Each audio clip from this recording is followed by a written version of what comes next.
بہت بڑی لکیر کھینچا تھا لیکن ایسا گرا کہ دوبارہ اٹھ نہیں سکا. جب سپاہی اٹھانے کو آئے تو اس کی موت ہو چکی تھی, اس کی روح نکل چکی تھی. اتنا دوڑا تھا اس کی روح نکل گئی. بادشاہ نے کہا اس نے صبح سے لے کر شام تک اپنے نام جائیداد کرنے کے لیے اتنی دوڑ لگائی, بہت لمبی لکیر کھینچا, اتنی بڑی پراپرٹیز کے نام پر ہوتی, لیکن عقل مند دانشور تھا بادشاہ. اس نے کہا جہاں یہ گرا ہے وہیں اس کو دفن کرو. اور اس کے بعد اس کی قبر پر لکھا گیا تھا کہ اس کو ضرورت اتنے 2 گز زمین کی تھی, دوڑتا کتنا لمبا رہا, صبح سے شام تک اتنی لمبی لکیر کھینچ لیا, لیکن سونے کے لیے اس کو جو جگہ چاہیے تھی وہ بس اتنی ہی سی تھی, وہ 6 فٹ کی جگہ. عزیزان گرامی, یہ ایک زندگی کے کسی کا حادثہ ہو سکتا ہے, لیکن میں نے دیکھا ہے کہ تقریباً سب کی لائف میں یہی ہے. ہم اپنی خواہشات کے پیچھے اتنی تیز دوڑتے رہتے ہیں, لیکن جس چیز کی ہمیں ضرورت ہے اس کی طرف ایک بار بھی نظر نہیں کرتے. کون سی چیز ہے جس کی ہمیں ضرورت ہے؟ وہ ہمیشہ کی زندگی آخرت کے لیے جو چیز چاہیے وہ اللہ کا ذکر ہے, وہ رب ذوالجلال کی ذات پر یقین اور توکل ہے.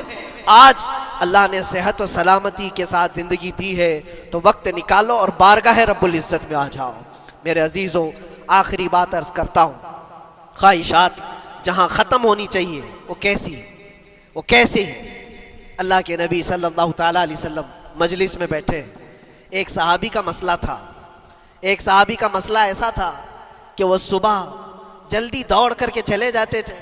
صحابہ نے ان کی شکایت کی کہ یہ فجر میں اتنی جلدی چلے جاتے ہیں کہ کسی سے ملتے ہی نہیں. حضور نے پوچھا کہ وجہ کیا ہے؟ ان سے پوچھا گیا تو انہوں نے کہا یا رسول اللہ صلی اللہ علیہ وسلم, میرا گھر ایک یہودی کے گھر سے لگا ہوا ہے, اور یہودی کے گھر پہ ایک کھجور کا درخت ہے جس کی شاخیں میری آنگن میں بھی آتی ہیں, اور پکی کھجوریں صبح صبح میرے آنگن میں گر جاتی ہیں.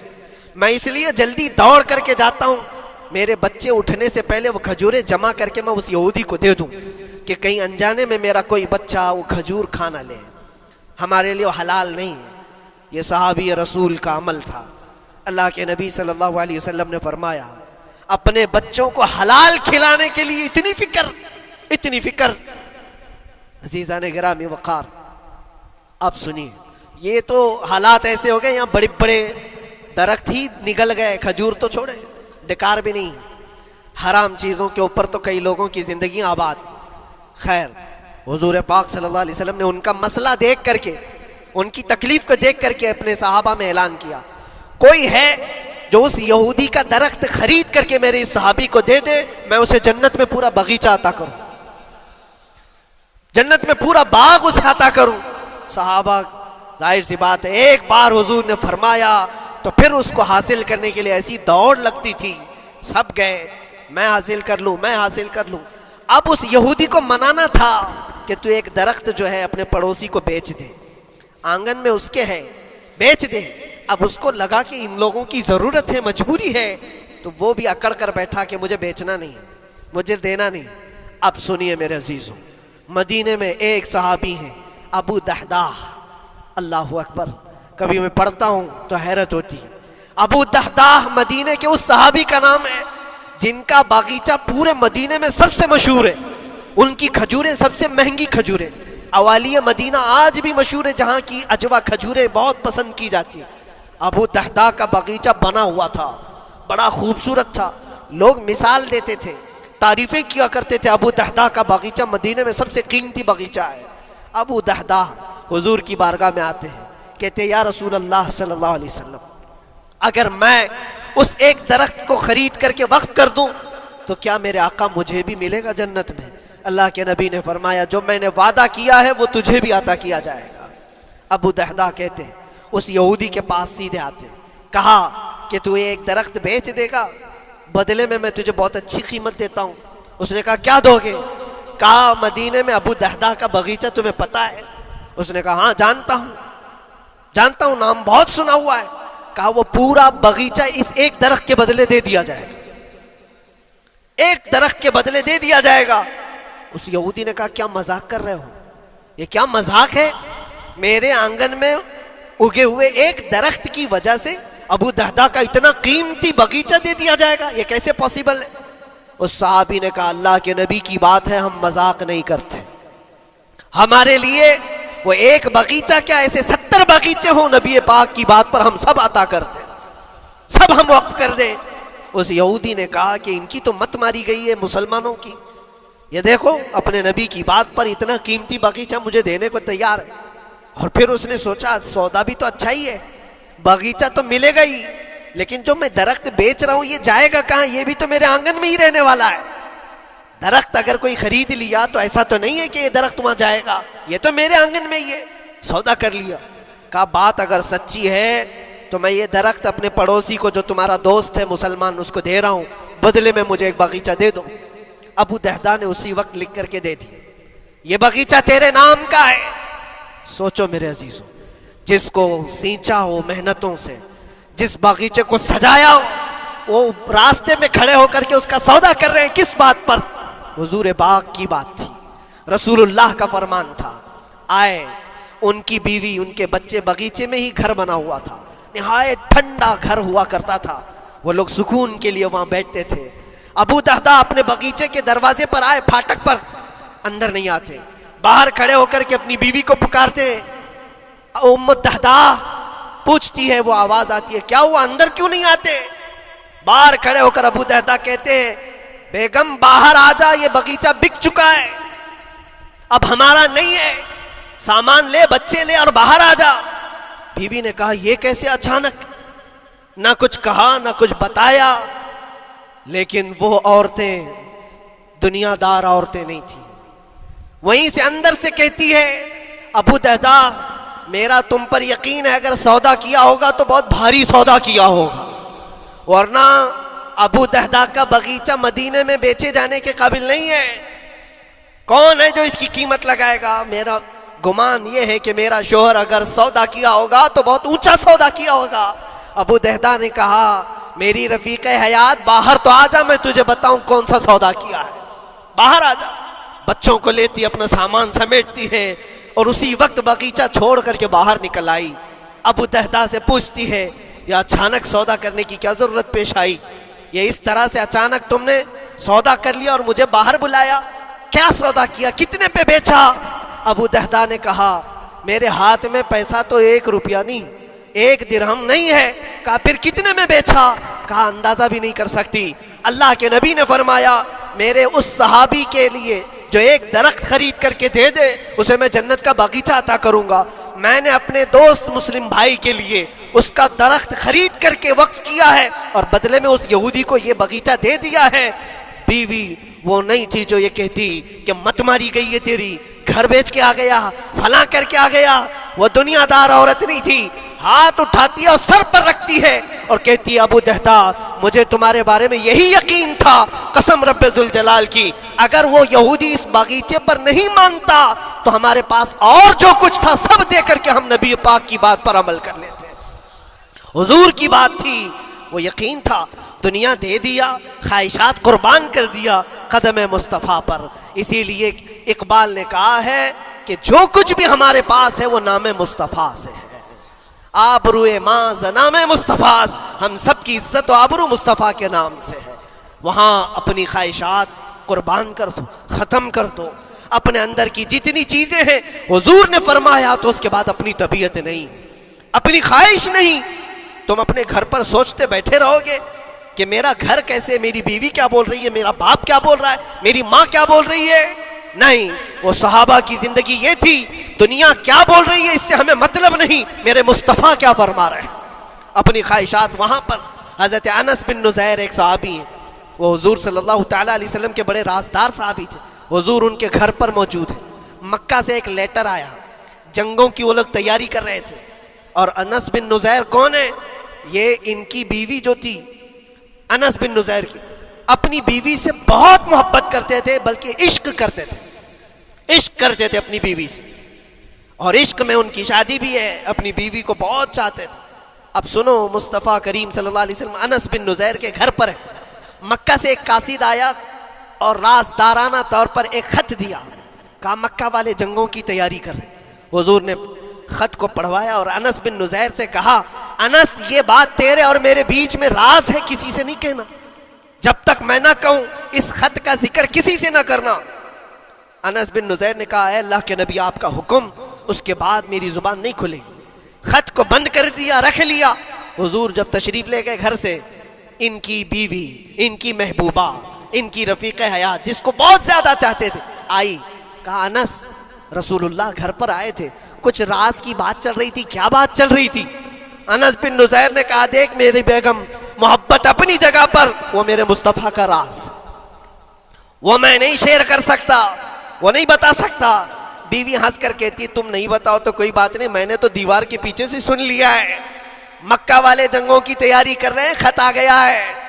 انس بن نزیر نے اپنی بیوی سے اتنی بات سنی، سیدھے جا کر کے گلا پکڑ لیا، گردن کو دبوچ دیا اور کہا اس وقت تک میں تیری گردن نہیں چھوڑوں گا جب تک میرے مصطفیٰ کا فرمان نہ آ جائے۔ گردن پکڑ لیا اس عورت کی جس کو سب سے زیادہ یہ چاہتے تھے، لے آئے حضور کے پاس، کہا یا رسول اللہ معاف کر دے، آپ کا راز تھا، میں نے تو نہیں بتایا، مگر میری بیوی نے دیوار کے پیچھے سے سن لیا اور اس لیے میں اس کی گردن پکڑ کر کے لایا ہوں کہ کہیں میں مجرم نہ بن جاؤں، نبی پاک کا راز افشا کرنے والا میں مجرم نہ بن جاؤں۔ آقا اگر آپ حکم فرمائیں تو میں اس کو ختم کر دوں یا اس کو طلاق دے کر کے آزاد کر دوں، آپ کے فرمان پر میں کامل عمل کر سکوں۔ اللہ کے نبی نے فرمایا انس چھوڑ دے گردن، جس طرح تو ہمارے راز کی حفاظت کرتا ہے، یہ میری صحابیہ ہے، یہ بھی میرے راز کی حفاظت کرے گی۔ اس کے بعد ہاتھ چھوڑ دیا اور اپنی بیوی سے کہا کہ دیکھ میری محبت، میرا عشق اپنی جگہ پر، بات جب مصطفیٰ کی آئے گی پوری کائنات کو میں چھوڑ دوں گا، میرے مصطفیٰ کی بات کو عمل کروں گا۔ اور اس بیوی نے بھی یہی کہا انس اگر تو مجھے راز بتا دیتا حضور کا، عشق میں ڈوب کر کے، محبت میں ڈوب کر کے، تو جو گلا تو نے میرا پکڑا کل میں تیرا گلا پکڑ کر حضور کے پاس لاتی کہ حضور یہ آپ کی غلامی کے قابل نہیں ہے۔ یہ ان کا کمال درجے کا ایمان تھا، اپنی خواہشات کو قربان کر دیا۔ ایک مدینے کی خاتون ایسی ہے، سب سے زیادہ حسین و جمیل لڑکی ہے، حضور کے پاس ایک حبشی کالے رنگ کے صحابی ہیں، آئے کہا یا رسول اللہ مجھ سے کوئی شادی نہیں کرتا۔ حضور نے فرمایا کہ جا میں تیری شادی کے لیے ایک جگہ پر پیغام بھیجتا ہوں، اور بھیجا اس لڑکی کے گھر، انصاری صحابی کی ایک لڑکی اتنی خوبصورت ہے مدینے میں، ان کے گھر بھیجا۔ یہ تو حبشی قسم کے تھے، یہ ایک پیغام لے کر کے جب آئے، ماں باپ باہر بیٹھے ہوئے، لڑکی اندر ہے، ماں باپ نے دیکھا کیوں آئے ہو؟ کہا میں پیغام لے کر آیا ہوں۔ کس چیز کا؟ آپ کی بیٹی سے نکاح کا۔ کس نے بھیجا؟ کہا اللہ کے رسول نے۔ ماں اور باپ ہیں، شکل و صورت دیکھی اور ان کی حسینہ بیٹی، کہا ٹھیک ہے تم جاؤ واپس، ہم حضور سے بات کر لیں گے۔ اتنا ہی کہا، ٹال دیا ہوگا۔ وہ صحابی جو آئے تھے کالے رنگ کے، انہوں نے کہا یہ تو روز کی بات تھی، ہر جگہ ریجیکٹ ہوتا ہی تھا، میرے لیے تعجب کی بات نہیں تھی، میں تو واپس آیا حضور کے پاس۔ ہوا گھر میں کیا، اندر جوان لڑکی جو گھر میں موجود تھی بھر آئی، کہا ماں باپ سے پوچھتی ہے کہ اماں کون آیا تھا؟ کہا ایک نوجوان نکاح کا پیغام لے کر کے۔ اس خاتون نے کہا، لڑکی نے کہا آپ نے کیا کہا؟ کہا ہم بعد میں بات کر لیں گے۔ کہا آپ کو اندازہ نہیں آپ نے کتنی بڑی خطا کی ہے، اللہ کے نبی کا فرمان آیا تھا اور آپ نے ٹال دیا، میں تیار ہوں اس کے ساتھ نکاح کرنے کے لیے، نبی پاک کا حکم ہے۔ ماں باپ نے کہا بیٹا تو نے دیکھا ہے، بیٹا تو نے دیکھا جو پیغام لے کر کے آیا تھا وہ تیری میچنگ کا ہے یا نہیں، تو نے دیکھا؟ اس نوجوان نے کہا، اس لڑکی نے کہا میں نے پیغام لے کر آنے والے کو تو نہیں دیکھا، آمینہ کے لال کو تو دیکھا ہے، جس نے پیغام بھیجا ہے اس کو دیکھا ہے، اس کے حکم کے بعد پھر کسی کو دیکھنا بنتا ہی نہیں ہے۔ وہ دونوں ماں باپ دوڑتے ہوئے حضور کے پاس آئے، اور وہ صحابی ابھی بتا ہی رہے تھے کہ میں ریجیکٹ ہو کر کے آیا ہوں، تبھی ماں باپ بھی دوڑ کر کے آئے، کہا یا رسول اللہ خطا ہو گئی، ہم نے تاخیر کی آپ کے حکم میں، اے اللہ کے نبی ہم راضی ہیں، اپنی بیٹی کا نکاح انہی کے ساتھ کریں گے جن کا پیغام آپ نے بھیجا ہے۔ کیا اپنی خواہشات کو حضور کے قدموں میں لا کر قربان نہیں کیا؟ لیکن نکاح ہوا بھی، وہ نوجوان عبداللہ اسود نکاح کا ہے، حضور نے نکاح کروا دیا مسجد نبی، اور حضرت عثمان سے کہا کہ ان کو کچھ پیسہ دے دو، مال دے دو، شادی کا سامان تو خرید لے، جہیز لے لے، اپنا گھر سجا لے۔ ان کو صحابہ نے پیسے دیے، غریب تھے، میں بازار میں جا کر اپنی شادی کا سامان خرید رہے تھے، شام کے وقت اعلان ہو گیا، مشرکین مکہ نے مدینے پر حملہ کیا ہے، اللہ کے نبی جہاد میں نکل رہے ہیں۔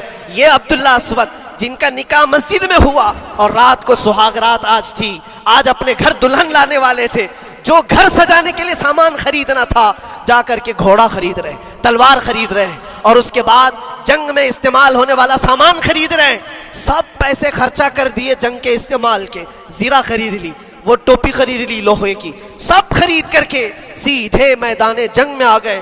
صحابہ بھی پہچان نہیں رہے تھے، صحابہ بھی نہیں پہچان رہے تھے، وہ غریب صحابی کبھی گھوڑے پر نہیں بیٹھے، لیکن شادی کا پورا پیسہ یہ جنگ کے سامان میں لگا دیا۔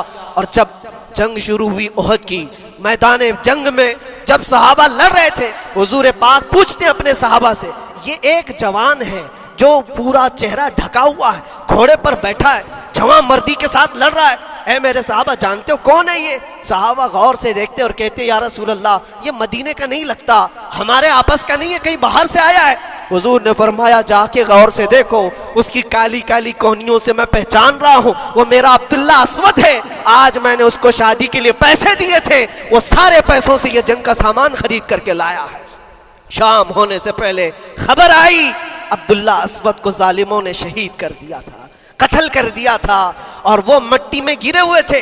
حضور خود چل کر کے آئے، عبداللہ اسود کے پاس آ کر کے بیٹھتے ہیں اور سر اٹھا کر کے اپنی گود میں رکھتے ہیں، چہرے سے دھول کو صاف کرتے ہیں، اور پھر فرماتے ہیں اللہ کے کچھ بندے ایسے ہیں جو اللہ سے کیا ہوا وعدہ پورا کر کے دکھاتے ہیں، ساری دنیا ایک طرف، فرمان مصطفیٰ ایک طرف۔ میرے عزیزوں، یہ خواہشات کی قربانیاں ہیں جب جا کر کے ایمان تکمیل پاتا ہے۔ بس اخیر میں اتنا کہوں گا، ہم